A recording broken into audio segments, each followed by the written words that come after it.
اسلام نے تجارت کے بارے میں ایسی باتیں اور ایسے اصول بیان کیے ہیں جو سب سے زیادہ بہتر اور انسانوں کی طبیعت اور مزاج کے مطابق ہے۔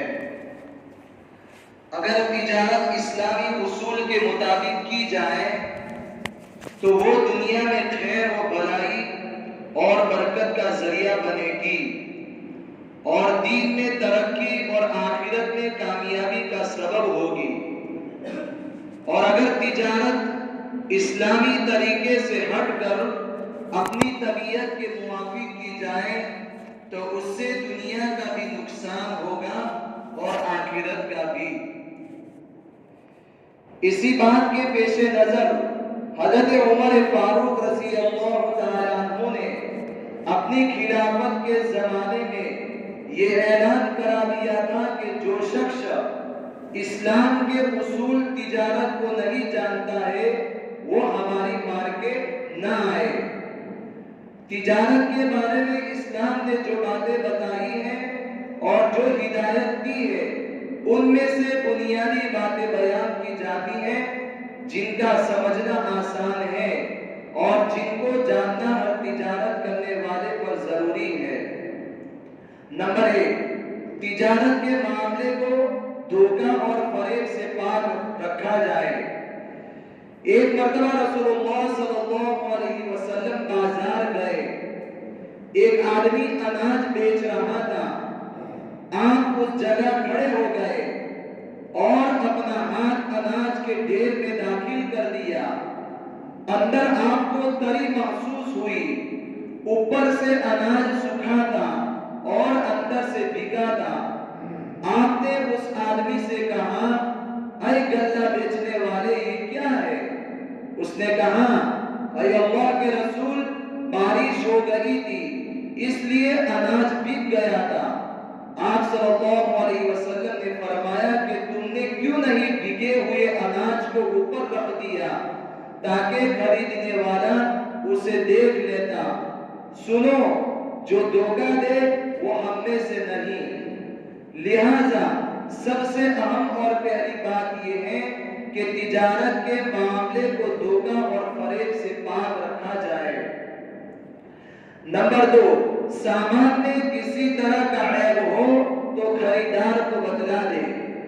ایک حدیث میں ہے کہ رسول اللہ صلی اللہ علیہ وسلم نے فرمایا، مسلمان مسلمان کا بھائی ہے، مسلمان کے لیے حلال نہیں ہے کہ اپنے بھائی سے ایسا سامان بیچے جس میں عیب ہو، ہاں مگر یہ کہ اسے بیان کر دے۔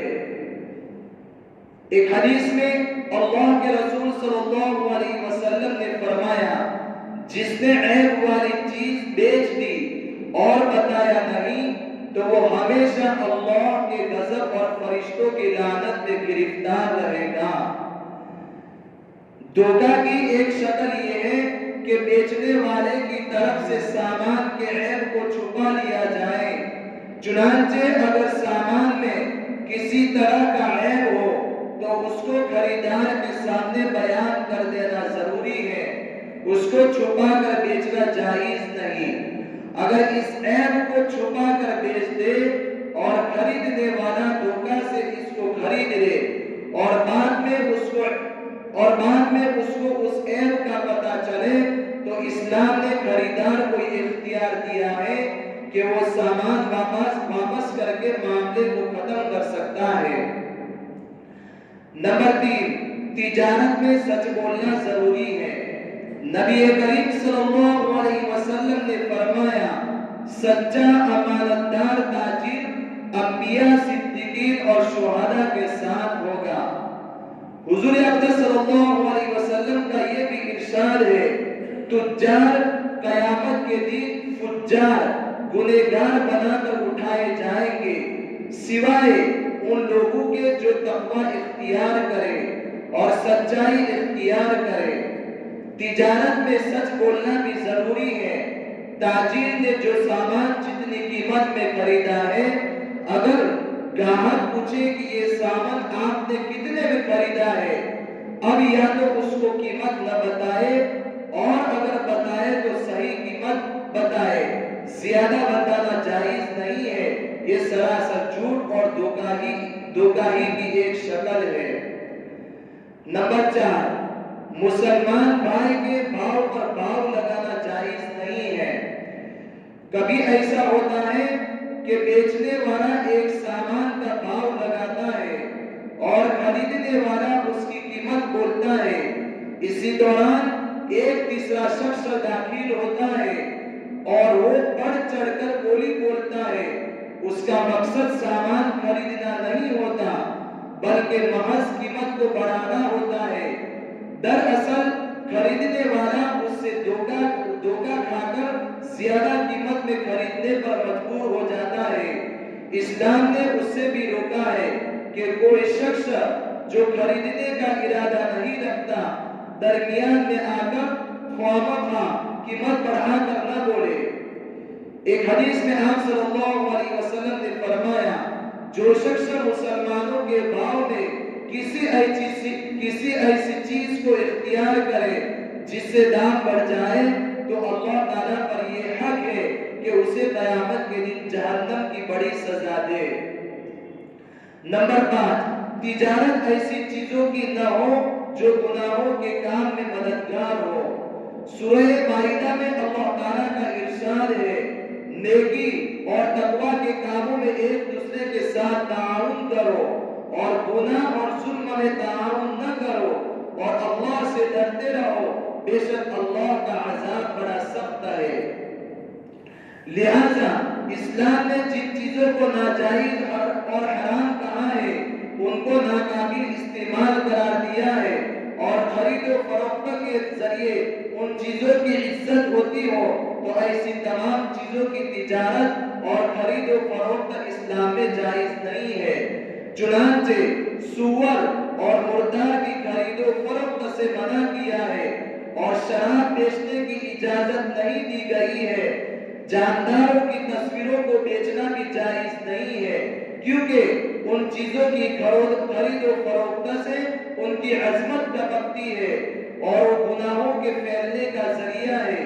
مومن کی شان یہ ہے کہ وہ ہمیشہ نیکی اور بھلائی کے کاموں میں تعاون کرے اور برائی اور گناہ کے کاموں میں تعاون کرنے سے بچے۔ نمبر 6، شک و شبہ والے معاملات نہ کیے جائے۔ ایک اصول یہ ہے کہ اسلام نے خرید و فروخت کی ان تمام صورتوں سے بھی روکا ہے جن میں یہ شک اور شبہ ہو کہ تاجر بیچی ہوئی چیز کو خریدار کے سپرد نہیں کر سکے گا، یا خریدار نے جو قیمت دینا طے کیا ہے وہ تاجر کو ادا نہیں کر سکے گا۔ اسی وجہ سے تالاب میں موجود مچھلیوں کی خرید و فروخت سے منع کیا گیا ہے، اور اسی طرح ان پھولوں کی خرید و فروخت سے روکا ہے جو ابھی نہ نکلے ہو، کیونکہ ہو سکتا ہے کہ تالاب میں مچھلیاں نہ ہوں یا درخت پر پھل نہ آئے اور خریدنے والے کو نقصان ہو جائے۔ مسلم شریف کی روایت ہے کہ رسول اللہ صلی اللہ علیہ وسلم نے فرمایا، پھولوں کو مت بیچو یہاں تک کہ اس کا نفع ظاہر ہو جائے اور آفتوں سے محفوظ ہو جائے۔ بخاری شریف میں حضرت جابر بن عبداللہ رضی اللہ تعالیٰ عنہما سے مروی ہے کہ رسول اللہ صلی اللہ علیہ وسلم نے پھلوں کو اس وقت تک بیچنے سے منع فرمایا ہے جب تک کہ اس کا نفع ظاہر نہ ہو جائے۔ نمبر 7، وہ تمام معاملات بھی نہ کیے جائیں جن میں آگے چل کر تاجر اور خریدار کے درمیان لڑائی ہو سکتی ہے۔ ایک اہم بات یہ ہے کہ اسلام نے ان تمام صورتوں سے روکا ہے جن میں آئندہ چل کر تاجر اور خریدار کے درمیان لڑائی جھگڑا اور اختلاف ہونا ممکن ہو، جیسے قیمت متعین نہ ہو، یا جو چیز بیچی گئی ہو وہ متعین نہ ہو، یا سامان اور قیمت ادا کرنے کی جو مدت طے کی گئی ہے وہ واضح نہ ہو، یا سامان اور قیمت کی مقدار پوری طرح واضح نہ ہو۔ یہ وہ صورتیں ہیں جن میں آئندہ چل کر جھگڑا پیدا ہو سکتا ہے۔ اس لیے اسلام نے ان تمام صورتوں سے روکا ہے اور پہلے ہی مرحلے میں سارے معاملات تاکید کی ہے، کسی سے سامان بیچتے وقت کوئی شرط لگانا جائز نہیں۔ خریدار نے جب وہ سامان خرید لیا تو اب وہ اس میں ہر طرح تصرف کرنے کا حق رکھتا ہے۔ جیسے کسی نے کوئی جانور بیچا اور یہ شرط لگا دی کہ یہ جانور 1 مہینہ میرے پاس ہی رہے گا تب لے جانا، یا مکان بیچتے وقت یہ شرط لگا دی کہ 2 مہینے تک میں ہی اس میں رہوں گا پھر حوالے کروں گا، تو یہ جائز نہیں ہے۔ شرط چاہے تاجر لگائے یا خریدا، کسی کو ایسی شرط لگانے کا کوئی حق نہیں ہے۔ جیسے خریدار نے ایک سامان خریدا اور شرط لگائی کہ اس کو فلاں جگہ تک پہنچانا ہوگا، تو اس کو بھی ایسی شرط لگانے کا کوئی حق نہیں ہے۔ ہاں، اگر کوئی اس طرح احسان اور رعایت کا معاملہ کرے کہ جب معاملہ طے ہو جائے تو بعد میں درخواست کرے کہ اس سامان کو فلاں جگہ تک پہنچا دوں گا، جو خرچ ہوگا میں دے دوں گا، یا تاجر نے مکان بیچا اور وہ خریدار سے بعد میں درخواست کر لے کہ 1 مہینے کے بعد مکان خالی کر دوں گا اور اس درخواست پر خریدار بھی راضی ہو جائے تو درست ہے، ورنہ خرید و فروخت کے دوران ہی اس طرح کی شرط لگانا جائز نہیں ہے۔ حدیث میں ہے کہ رسول اللہ صلی اللہ علیہ وسلم نے خرید و فروخت میں کوئی شرط لگانے سے منع فرمایا ہے۔ نمبر 8، تجارت آپسی رضامندی سے ہو۔ سورہ نساء میں اللہ تعالیٰ کا ارشاد ہے، اے ایمان والو، آپس میں ایک دوسرے کے مال ناحق طریقے سے نہ کھاؤ، الا یہ کہ کوئی تجارت آپسی رضامندی سے وجود میں آئی ہو۔ یہ آیت کریمہ بھی تجارت کے اصول بیان کر رہی ہے کہ تجارت آپسی کی رضامندی سے ہونی چاہیے، البتہ تجارت ایسی ہونی چاہیے جو اللہ تعالیٰ کے نزدیک تجارت ہو، یعنی جائز ہو۔ چنانچہ سود کا لین دین آپسی رضامندی سے بھی جائز نہ ہوگا، کیونکہ اللہ تعالیٰ نے سود کو حرام قرار دیا ہے۔ نمبر 9، خرید و فروخت کرتے وقت اور اپنا حق وصول کرتے وقت نرمی برتنا چاہیے۔